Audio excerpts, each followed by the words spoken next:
जय हिंद दोस्तों, let's study 41 में आप लोगों का स्वागत है। मैं हूं घनश्याम यादव और दोस्तों मेरे द्वारा आप लोगों को ऑल कंपटीशन से संबंधित प्रश्नों को हल कराया जा रहा है, जिसमें सबसे पहले मेरे द्वारा आप लोगों को भारत का प्राचीन इतिहास पढ़ाया जा चुका है और दोस्तों मेरे द्वारा अब मध्यकालीन भारत के बारे में पढ़ाया जा रहा है।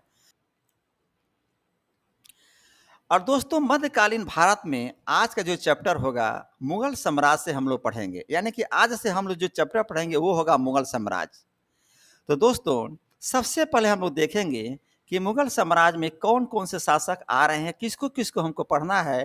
फिर थोड़ा सा हम पढ़ेंगे कि कैसे मुगल साम्राज्य के द्वारा भारत पर आक्रमण किया गया, सबसे पहले भारत पर किसने आक्रमण किया और किस तरह से इन्होंने आक्रमण किया और भारत पर अपना कब्जा जमाया। तो थोड़ा सा बैकग्राउंड के बारे में देखेंगे कि कैसे कैसे मुगल साम्राज्य हमारे भारत में आए और किस तरह से शासन करना प्रारंभ कर दिए थे। तो दोस्तों सबसे पहले मैं आपको बताऊं कि मुगल साम्राज्य के द्वारा भारत पर 1526 ईस्वी से लेकर के 1857 ईस्वी तक शासन किया गया था। ध्यान दीजिएगा, मुगल साम्राज्य के द्वारा भारत पर 1526 ईस्वी से लेकर के 1857 ईस्वी तक शासन किया गया था। और इसमें जो हम लोग पढ़ेंगे दोस्तों, सबसे पहले पढ़ेंगे बाबर के बारे में, उसके बाद पढ़ेंगे हुमायूं के बारे में, फिर अकबर के बारे में, जहांगीर के बारे में, शाहजहां के बारे में, औरंगजेब के बारे में और दोस्तों लास्ट में हम लोग पढ़ेंगे बहादुर शाह जफर के बारे में। ऐसे तो दोस्तों बहुत सारे और भी शासक आए, लेकिन हम लोगों को ये जो 6-7 हैं इनके बारे में बहुत ही ध्यान से पढ़ना, चूंकि मध्यकालीन भारत में जो मुगल साम्राज्य है बहुत महत्वपूर्ण क्वेश्चन यहाँ से पूछे जाते हैं, इसलिए एक एक प्रश्न पर बहुत ही ध्यान देंगे, किसी भी प्रश्न का आप लोग छोड़ेंगे नहीं और मेरे द्वारा बहुत आराम से पढ़ाया जाएगा। और उम्मीद करता हूं कि 80% प्रश्न उत्तर आप लोग यहीं पर याद कर लेंगे और जो बचेगा 20% आप लोग उसको बाद में रिविजन करके याद कर लेंगे। तो दोस्तों आइए देखते हैं कि मुगल साम्राज्य में कौन कौन से शासक शासन किए, किसको पढ़ना है और किसको नहीं भी पढ़ना, कुछ ऐसे शासक उसको नहीं पढ़ना है। तो दोस्तों मैंने बताया कि मुगल साम्राज्य 1526 ईस्वी से लेकर के 1857 ईस्वी तक शासन किए थे, जिसमें सबसे पहले बाबर का नाम आता है, फिर हुमायूं का नाम आता है, फिर अकबर का नाम आता है, जहांगीर का नाम आता है, शाहजहां का नाम आता है, फिर औरंगजेब का नाम आता है और दोस्तों लास्ट में बहादुर शाह जफर का नाम आता है। और दोस्तों मैं आपको बताऊं कि हम जब मुगल साम्राज्य के बारे में पढ़ेंगे तो इसको दो भागों में बांट करके पढ़ेंगे। ध्यान दीजिए, दो भागों में बांट करके हम लोग पढ़ेंगे। सबसे पहले पढ़ेंगे 1526 ईस्वी से लेकर के 1707 ईस्वी तक, और इसको हम कह सकते हैं कि रियल शासक यही हुआ करते थे, यानी जो एक्टिव शासक थे, यानी कि जो सक्रिय शासक थे, कौन थे? 1526 ईस्वी से लेकर के 1707 ईस्वी तक के जो शासक थे यही एक्टिव शासक थे, जिसमें बाबर, हुमायूं, अकबर, जहांगीर, शाहजहां और औरंगजेब का नाम आता है। उसके बाद दोस्तों आएगा 1707 ईस्वी से लेकर के 1857 ईस्वी तक। और मैं आपको बताऊं कि 1765 ईस्वी में इलाहाबाद की संधि हुई थी और उसके बाद जो भी शासक थे अंग्रेजों के पेंशनर बन करके रह गए थे, इनके पास कोई पावर नहीं था। इसलिए मैंने आप लोगों को कहा कि हम मुगल साम्राज्य को दो भागों में बांट के पढ़ेंगे, 1526 से लेकर 1707 और 1707 से लेकर के 1857 ईस्वी तक। तो दोस्तों अब आइए हम लोग देखते हैं कि मुगल साम्राज्य कैसे भारत पर आए।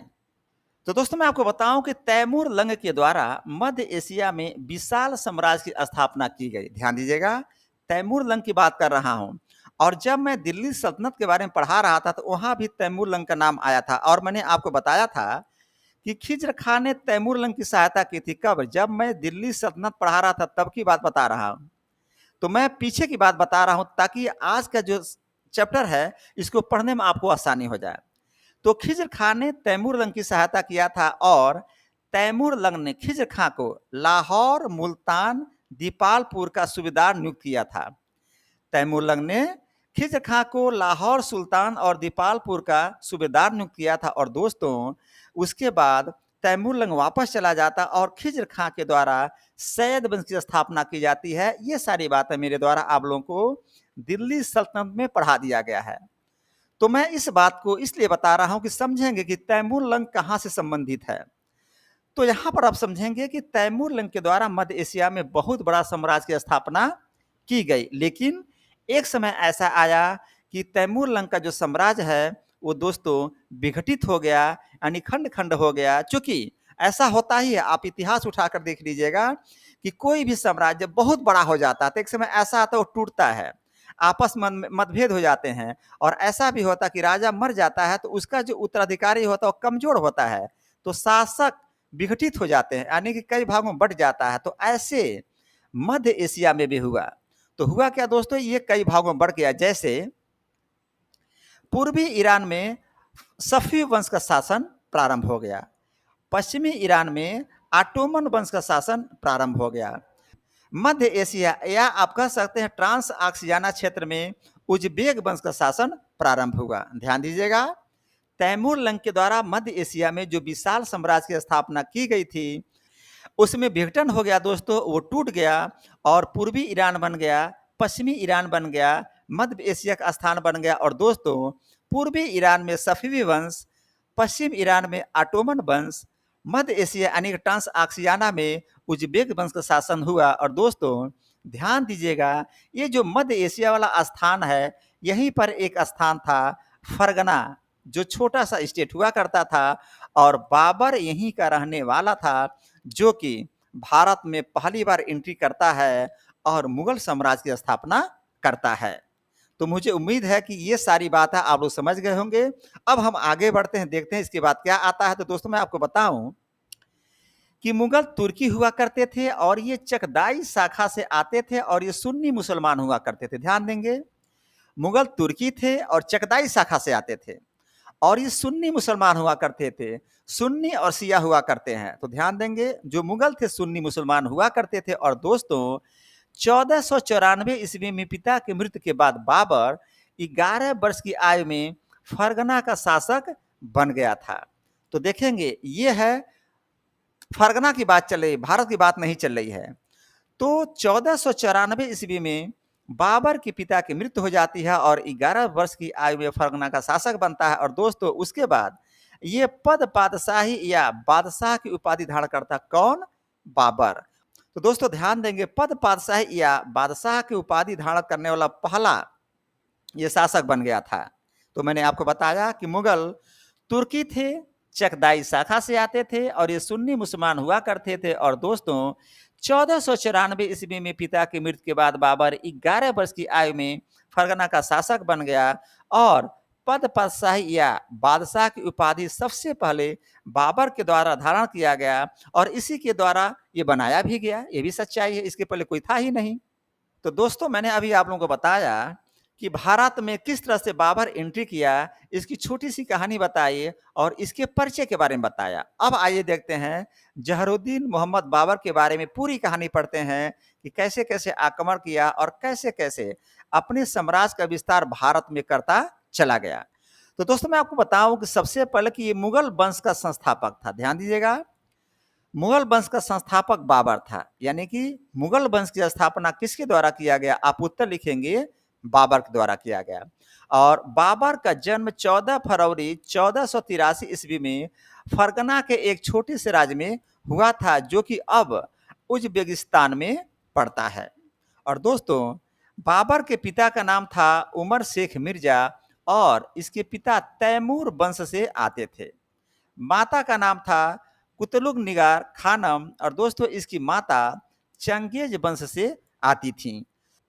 तो दोस्तों मैंने आपको बताया कि जहरुद्दीन मोहम्मद बाबर मुगल वंश का संस्थापक था, यानी कि मुगल वंश की स्थापना बाबर के द्वारा किया गया था। इसका जन्म 14 फरवरी 1483 ईस्वी में फरगना के एक छोटे से राज्य में हुआ था। और दोस्तों अब ये उज्बेकिस्तान में पड़ता है और बाबर के पिता का नाम था उमर शेख मिर्जा, जो कि तैमूर वंश से आते थे, और माता का नाम था कुतलुग निगार खानम, जो कि चंगेज वंश से आती थी। और एक बात और ध्यान दीजिएगा, जो मुगल साम्राज्य थे यानी जो मुगल थे वो तैमूर वंश का कहलाना अच्छा समझते थे, लेकिन चंगेज वंश का कहलाना नहीं अच्छा समझते थे। कहने का मतलब ये है इसलिए कि चंगेज वंश ये बदनाम वंश हुआ करता था, ये लोग बदनाम नहीं होना चाहते थे, इसलिए ये अपने आप को तैमूर वंश का शासक मानते थे। और दोस्तों बाबर के द्वारा कुछ उपाधियां धारण की गई, जिसमें 4 उपाधियां सबसे महत्वपूर्ण हैं। तो आइए देखते हैं कि बाबर के द्वारा कौन-कौन सी 4 उपाधियां धारण की गई थी। तो मैं आपको बताऊं कि बाबर के द्वारा गाजी की उपाधि धारण की गई थी, बाबर के द्वारा मिर्जा की उपाधि धारण की गई थी, बाबर के द्वारा बादशाह की उपाधि धारण की गई थी और दोस्तों बाबर के द्वारा कलंदर व खाकान की उपाधि धारण की गई थी। और ये भी ध्यान देंगे, खानवा युद्ध के बाद गाजी की उपाधि धारण किया था और दोस्तों पानीपत के युद्ध के बाद कलंदर व खाकान की उपाधि धारण किया था। उसके बाद देखेंगे बाबर के द्वारा एक आत्मकथा लिखी गई थी जिसका नाम था तुजुक ए बाबरी या बाबरनामा, दोनों बात एक ही है।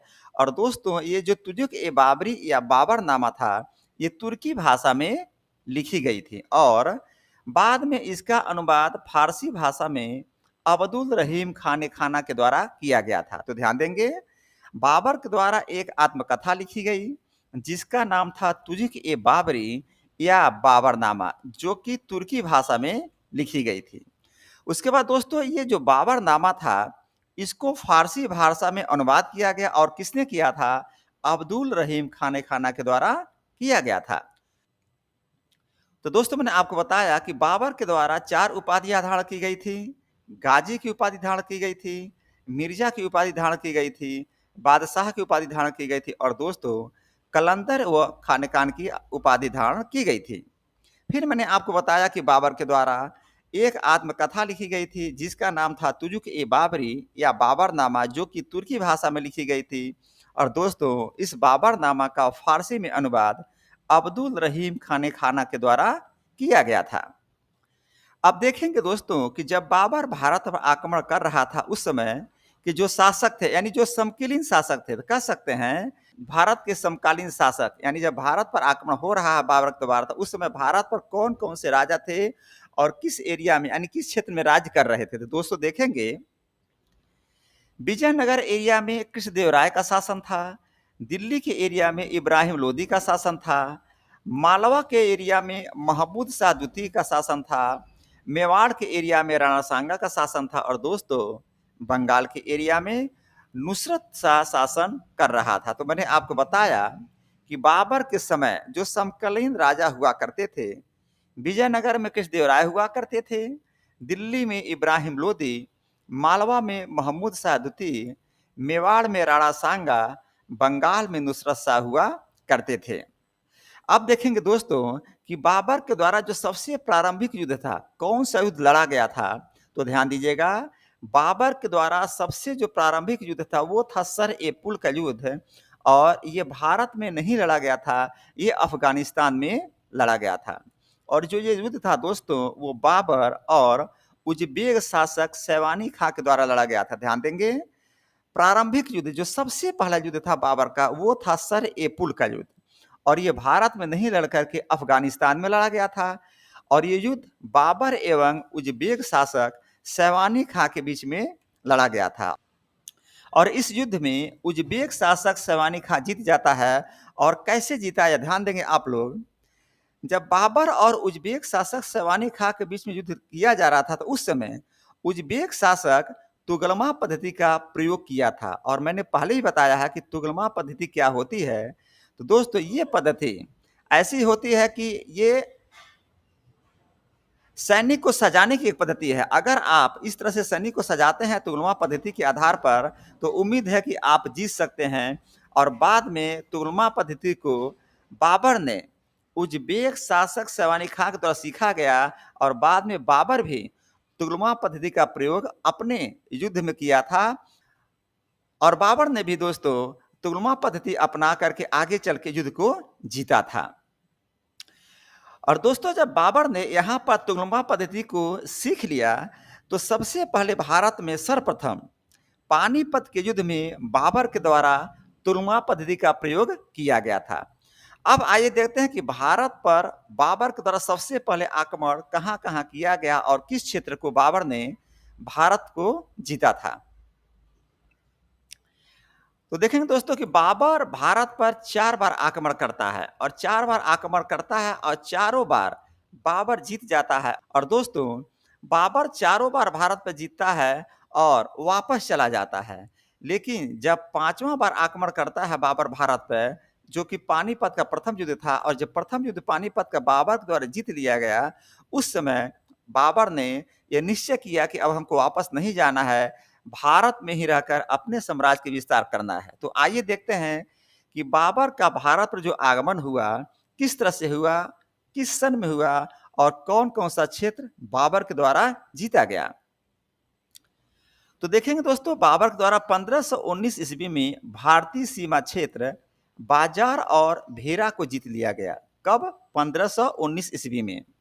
उसके बाद 1519 ईस्वी में ही भारत पर आक्रमण करता है और पेशावर को जीत लेता है।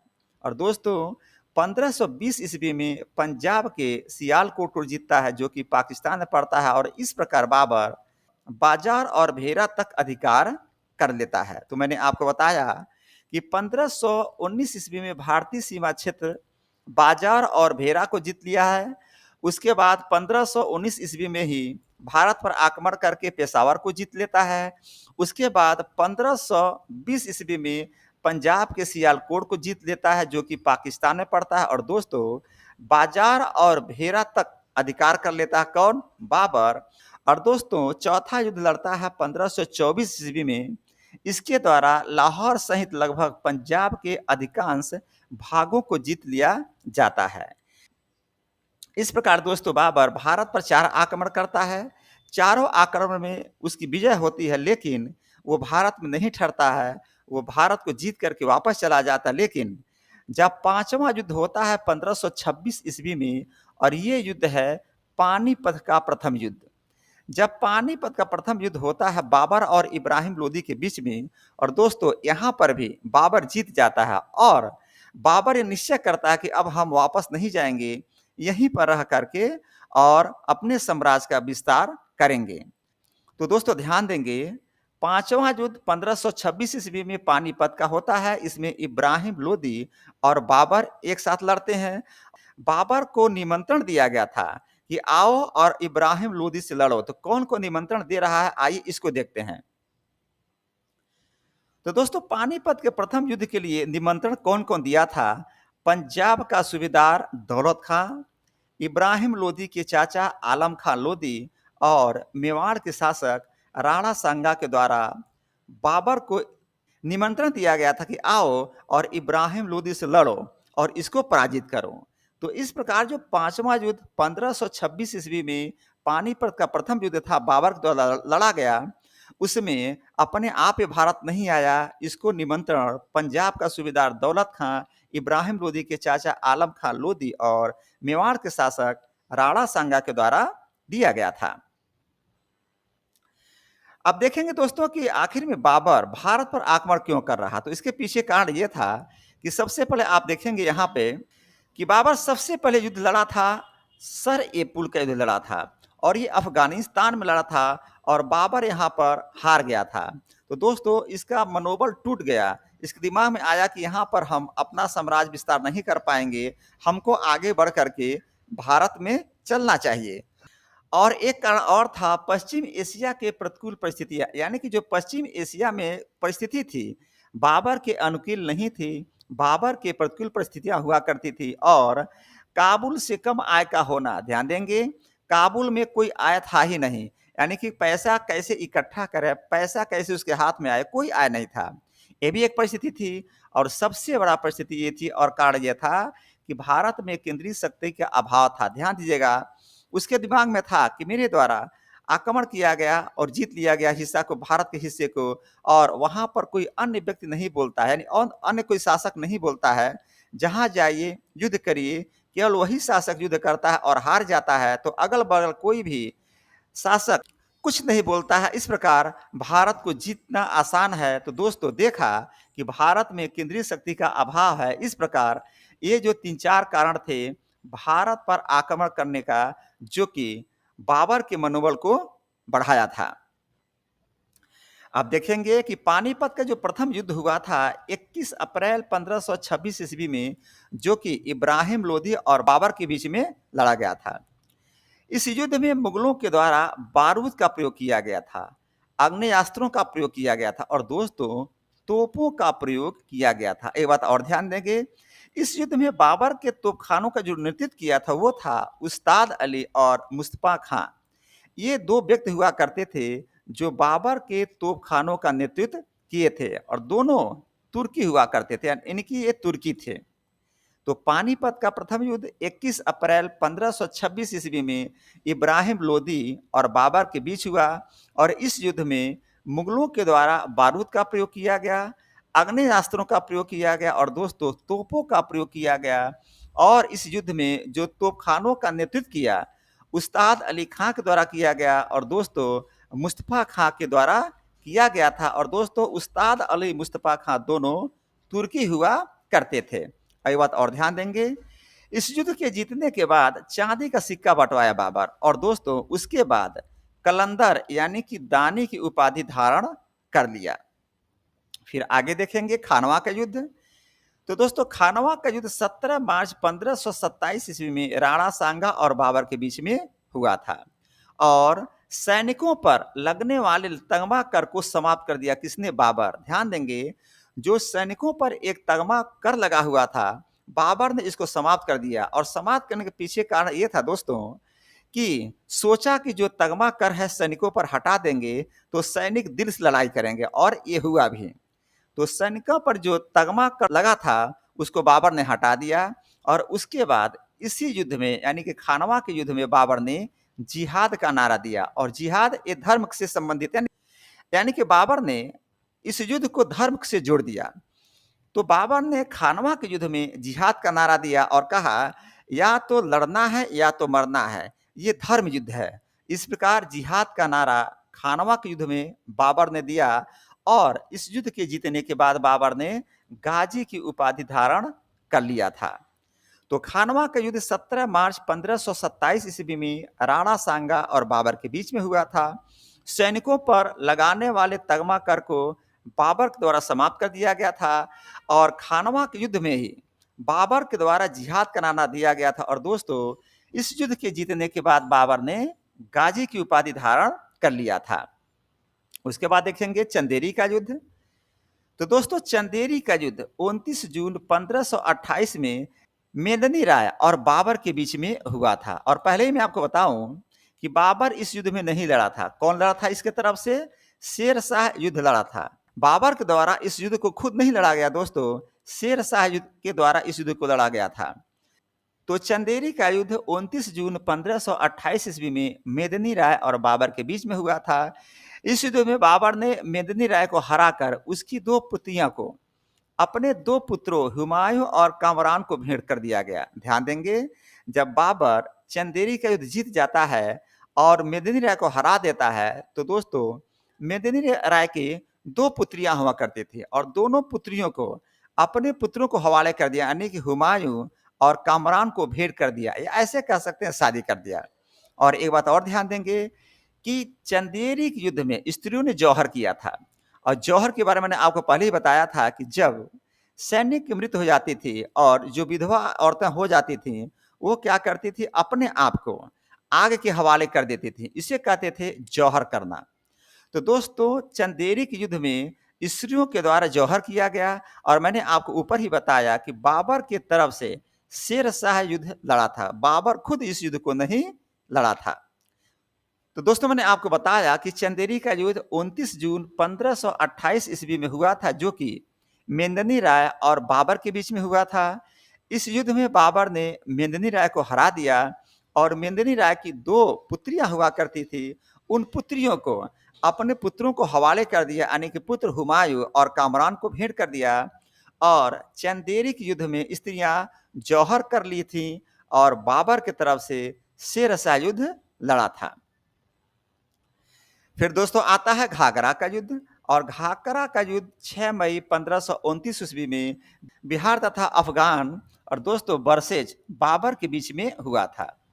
ये युद्ध घाघरा नदी के किनारे हुआ था और दोस्तों जल और थल दोनों प्रकार से ये युद्ध लड़ा गया था और अफगान की तरफ से बहलोल लोधी युद्ध लड़ा था। मैंने आपको बताया कि घाघरा का युद्ध 6 मई 1529 ईस्वी में बिहार तथा अफगान एक तरफ से लड़ रहे थे और बाबर एक तरफ से लड़ रहा था। तो जो ये अफ़गान है दोस्तों, अफ़गान की तरफ से बहलोल लोदी युद्ध लड़ा था और ये युद्ध घाघरा नदी के किनारे हुआ था। थल और जल दोनों प्रकार से युद्ध लड़ा गया था और दोस्तों इस प्रकार घाघरा का युद्ध 6 मई 1529 ईस्वी में लड़ा गया। अब दोस्तों देखते हैं साहित्य के बारे में कि बाबर के समय में किस प्रकार के साहित्य हुआ करते थे। तो देखेंगे मातृभाषा तुर्की हुआ करती, पहले मैंने आपको बता दिया। आत्मकथा बाबरनामा तुजुक ए बाबरी, ये जो तुर्की भाषा में लिखी गई थी, इसको मैंने पहले ही आपको बता दिया। बाबरनामा का फारसी में अनुवाद पायदा खां और अब्दुल रहीम खान खाना के द्वारा किया गया था, मैंने पहले ही आपको बता दिया। और दोस्तों चार बाग योजना का वर्णन बाबरनामा में किया गया है, ध्यान दीजिएगा। चार बाग योजना का वर्णन किया गया है, न कि बनवाया गया। लेकिन बाद में इसे अकबर ने बनवाया था, यानी चार बाग को अकबर ने बनवाया था। देखेंगे यहाँ पर मैंने चित्र लगाया है, ये चार बाग का, ये चारों तरफ से बाग है, ये बाग है, ये बाग है, ये बाग है, ये बाग है, यही दोस्तों चार बाग है। तो चार बाग योजना का वर्णन बाबरनामा में किया गया है और बाद में उसे अकबर के द्वारा बनवाया गया था। और दोस्तों बाबर के गवर्नर मीर बाकी के द्वारा बाबरी मस्जिद का निर्माण करवाया गया था।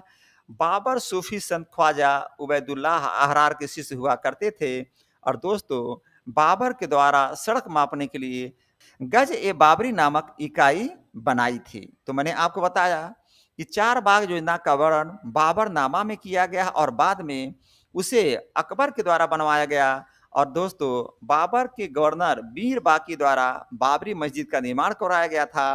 बाबर सूफी संत ख्वाजा उबैदुल्लाह अहरार के शिष्य हुआ करते थे और दोस्तों बाबर के द्वारा सड़क मापने के लिए गज ए बाबरी नामक इकाई बनाई थी। अब दोस्तों देखेंगे कि बाबर की मृत्यु 26 दिसंबर 1530 ईस्वी में आगरा में हो गया था। इसका प्रारंभिक कब्र आगरा में बना और दोस्तों ये बना था आराम बाग एरिया में। और दोस्तों इसका वास्तविक कब्र काबुल में बना, जो कि इसकी पत्नी मुबारक यूसुफ जई के द्वारा बनवाया गया था। और इसके बाद बाबर के मरने के बाद उत्तराधिकारी उसका बेटा हुमायूं बना था। तो मैंने आपको बताया कि बाबर की मृत्यु 26 दिसंबर 1530 ईस्वी में हो गई, जो कि आगरा में हुई थी। और दोस्तों इसका दो कब्र बना। सबसे पहले जो प्रारंभिक कब्र था ये था आगरा में बना दोस्तों, जो कि आराम बाग एरिया में बना था। और दोस्तों इसका जो वास्तविक कब्र था ये बना था काबुल में, जो कि उसकी पत्नी मुबारक यूसुफ जाई के द्वारा बनवाया गया था। और इसकी मृत्यु के बाद इसका उत्तराधिकारी हुमायूं शासक बना था। तो दोस्तों इस प्रकार मुगल साम्राज्य का ये जो चैप्टर जो चल रहा है, सबसे पहले हमने बाबर के बारे में पढ़ा दिया और आज बाबर का चैप्टर समाप्त हुआ। और कल हम आज के चैप्टर में जो प्रश्न बनेंगे इसका प्रश्न उत्तर बनाएंगे और कल के चैप्टर में देखेंगे कि कौन कौन से प्रश्न उत्तर बनते हैं। तो दोस्तों आज का चैप्टर यहीं पर समाप्त होता है। जय हिंद, जय भारत।